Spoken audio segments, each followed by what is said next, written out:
Yung, ano, gulong. Pinakalapak ka eh, dito ginagay. Ito, diba? Ginganyan ko. Yung sigilan na yung gulong. Hello everyone. Guys, for today's video. Inyo yung gulong dito? Parang kanyang nakita ko ah. Hindi, nagupulang kami dyan. Nakita lang namin dito. May kain, dito binalagay. Hindi sa'yo yan? Dito nilagay, may kain na. Nakarating lang namin, hindi kami nagdulong. Kala ko sa'yo, ito sa'yo yung nakita ko. Kanina pa yan dyan, Nay. Nakita ko yun. Ganun. Oo, grabe ka naman. Binintangan mo na yung mga bata. Ay! Guys, tingnan nyo guys. For today's video guys, malinis na dito sa amin yung mga wire ng, live wire na ayos na kahapon ng tagapaliko. Medyo gumanda-ganda na. Kaya lang dito guys sa amin, yung iba ayan pa. Pero at least tumaas na siya at hindi na maabot ng mga sasakyan. Hindi na pakalat-kalat yung mga wire. Unti-unting gumaganda. Bago pa lang naglilinis kasi guys, inuna namin yung pagluluto at ngayon, syempre, relax na muna ngayon. At mamaya konti, talagang hayahay na si nanay at si yayang kasi nga guys, tanghali na. At sakto rin guys na nandito pala si Lula. Mataas ng araw pero yung mga bata naglalaro.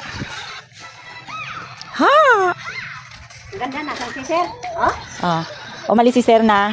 Pangit ang daan. Oo, umalis si sir na pangit ang daanan dito sa amin guys. Tapos hindi pa ganyan, hindi pa sementado. Yung daanan dito, yung parang maputik, tapos makitid.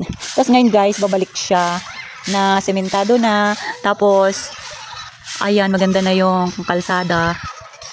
Tapos guys, malinis na. Wala na siyang igagrass cut lagi. Kuya, hindi ka pumasok? Walang pasok. Tara na, pasok na tayo. Si Lula, nakaahin na doon. Kakain na raw.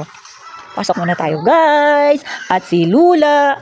Ay, dito na nga pala nilagay yung ating kontador. Yan na. Ang galing naman. Yan na, guys. Kaya lang itong isa, guys, hindi pa na babalik. Yun lang muna yung aming kontador. Di ba? Malapit na. Malapit na yung silipan ng metro. Taho, tanghali na. So guys, papasok muna tayo dahil si Lula ay nagre-ready ng pagkain para sa almusal. At alam niyo ba guys, kung ano yung ating ulam for today? Ayan, pakbet. Luto natin kanina. At duran, kanin. So hanggang dyan na lang muna guys at magre-ready kaming kumain. At ito yung dalawa. Yan si Lula guys. Busy si Lula. Nagre-ready siya guys ng pagkain. At itong dalawa guys, nandito pa. Pumasok na kayo. Let's go. Pasok na. Oops! Uy! Hindi magpasok eh. Sandig pa. Ayan kayo naman. Bogbog na naman ang cellphone ni nanay. Durog na.